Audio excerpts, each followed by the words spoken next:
लब्बैक अल्लाहुम्म लब्बैक लब्बैक। अस्सलाम वालेकुम। एक बार फिर हाज़िर हूँ आपकी खिदमत में एक नया वीडियो लेकर।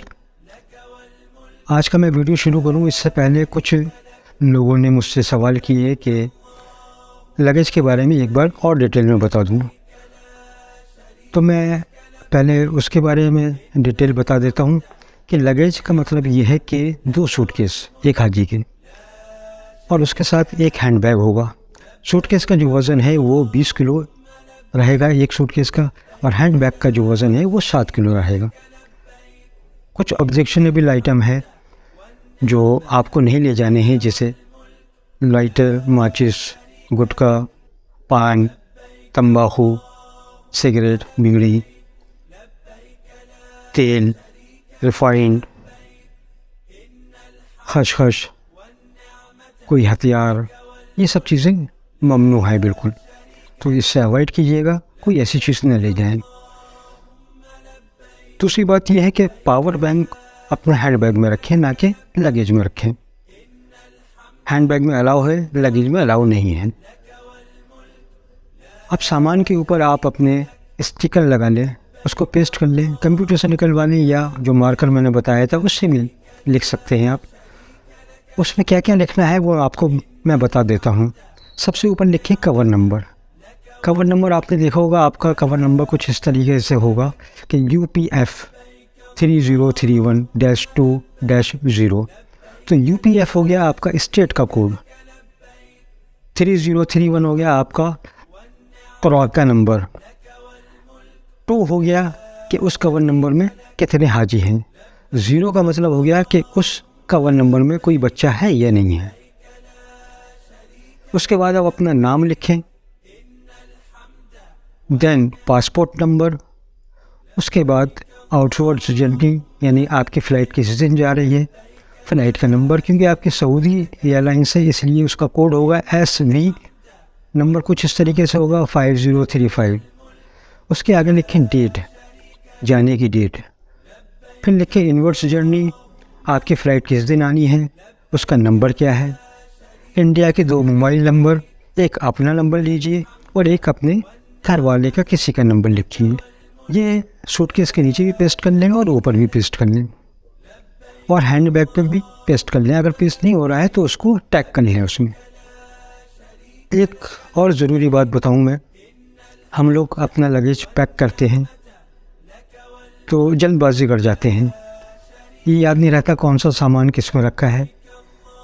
क्योंकि आप मदीना जाएंगे, आपको मदीना में 8 दिन क़याम करना है, तो आप मदीने का सामान एक सूटकेस में अलग रखें,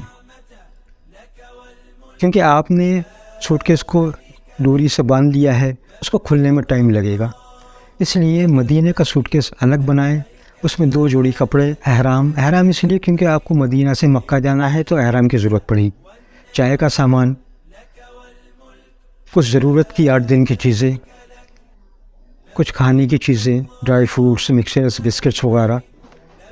तो जब आप मदीने में जाएंगे तो आपको वही सूटकेस खोलना पड़ेगा, और फिर वहाँ से जो भी शॉपिंग करनी है उसके बारे में बाद में बताऊँगा, तो आप वहाँ से उसी सूटकेस में रख सकते हैं।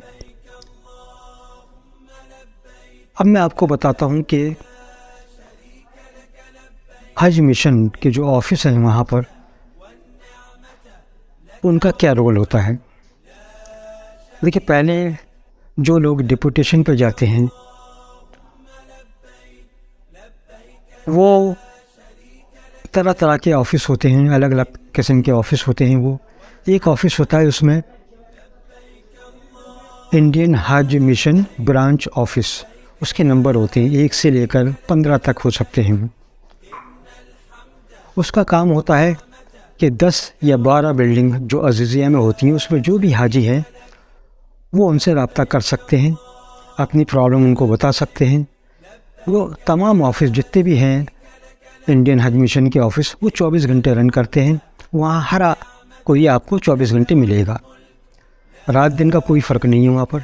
तो इंडियन हज मिशन के जो ब्रांच ऑफ़िस होते हैं वहाँ आप अपना रब्ता कर सकते हैं।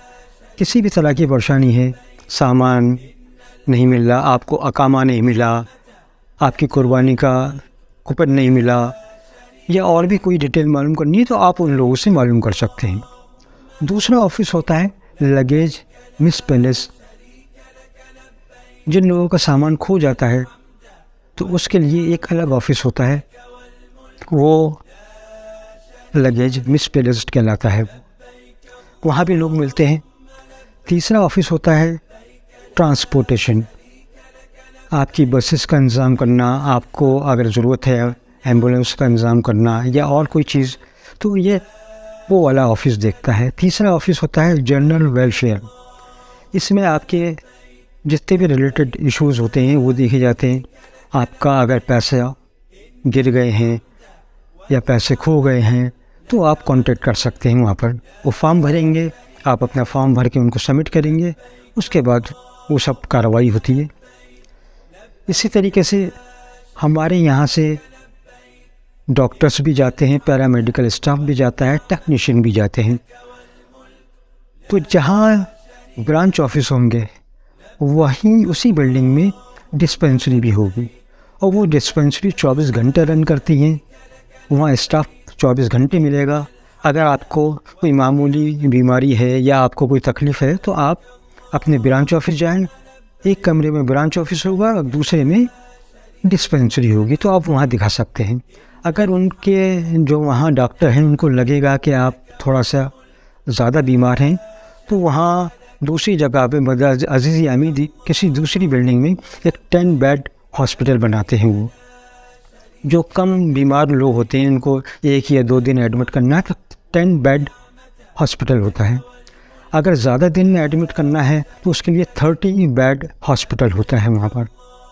और अगर आप ज़्यादा बीमार हो गए हैं और उनके पास इतनी फैसिलिटीज़ नहीं है कि आपका इलाज कर सके, तो फिर वो सऊदी गवर्नमेंट के हॉस्पिटल किंग अब्दुल अजीज़ या किंग फहद हॉस्पिटल में ट्रांसफ़र कर देते हैं आपको। एक तीसरा रोल होता है खादिमुल हुज्जाज का। खादिमुल हुज्जाज सबसे मेन पर्सन होता है जो आपको आपके और हज कमेटी के बीच में या कौंसलेट जनरल के बीच में एक राब्ता कायम करता है। बल्कि यूँ कहिए कि खादिमुल हुज्जाज सऊदी अरब में एक अलाउद्दीन का चिराग होता है जिसके पास हर मसले का हल होता है। वो आपकी प्रॉब्लम सुनता है, कंसर्न ऑफिस में जाता है, आपकी प्रॉब्लम सॉल्व करवाता है।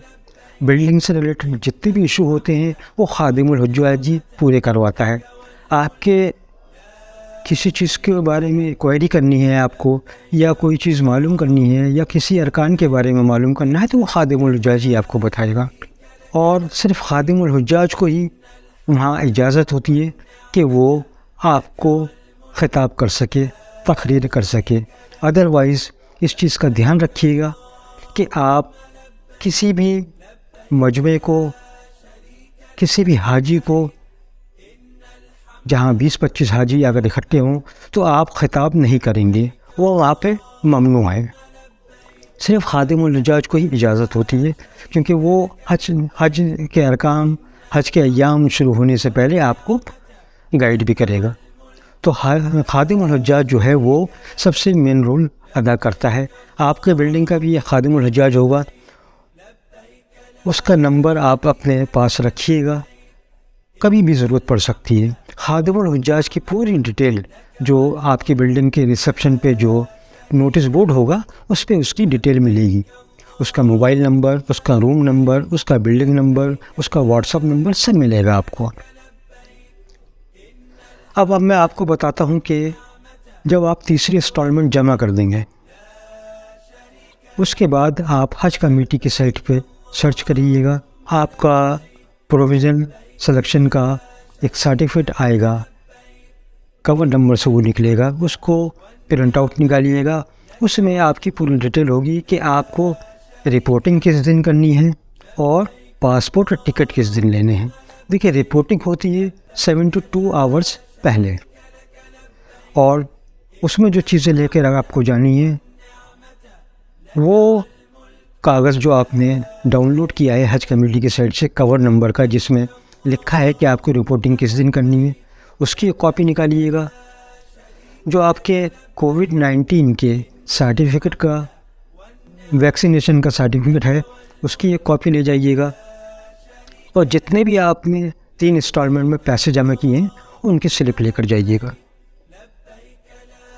हज कमेटी के ऑफिस दिल्ली में जो है उसमें 4 विंडो हैं, क्योंकि एक दिन में 4 ही फ़्लाइट परवाज़ करती हैं। तो चारों विंडो पे फ़्लाइट के कोड लिखे होंगे, SV 5035, SV 3035, SV 3033। तो आप ये देख लीजिएगा कि आपकी फ़्लाइट का नंबर कितना है। जो विंडो के ऊपर लिखा हो फिर उसी लाइन में आप लग जाइएगा। वहाँ वो अपनी फॉर्मेलिटीज़ पूरी करिएगा। कोशिश कीजिएगा सब लोग साथ जाएं जो भी कवर नंबर में हैं, क्योंकि हो सकता है वो सबकी हाज़िरी मांगते हों। तो आप अपनी फॉर्मेलिटीज़ पूरी करिएगा। उसके बाद वो तमाम डॉक्यूमेंट्स आपके चेक करेंगे, फिर आपको वो एक स्लिप देंगे और आप अपने घर भी आ सकते हैं या दिल्ली में भी रुक सकते हैं। फिर आपको पासपोर्ट और वीज़ा और दूसरे कागजात 24 घंटे पहले मिलेंगे। यानी सपोज़ अगर आपकी फ़्लाइट रात को 9 बजे है 25 तारीख में, तो 24 तारीख में रात को 9 बजे उसके टिकट और पासपोर्ट मिलेंगे। अगर सपोज़ आपकी फ़्लाइट 21 तारीख में दोपहर में 2 बजे है, तो आपको टिकट और पासपोर्ट 20 तारीख में दोपहर 2 बजे मिलेंगे। उसके लिए ये करना है, ज़रूरी नहीं है कि आप ही उसको कलेक्ट करें। हज कमेटी के ऑफिस ने आपको एक स्लिप दी होगी जब आपने फॉर्मेलिटीज़ पूरी करी कि आपकी रिपोर्टिंग हो गई। आप वो कॉपी, और अगर कोई रिश्तेदार है आपका दिल्ली में तो आप उसको दे दीजिए। वो स्लिप लेकर जाए और एक अपना ID प्रूफ एक फ़ोटो कॉपी के साथ लेकर जाए, वो उसको सामान दे देंगे।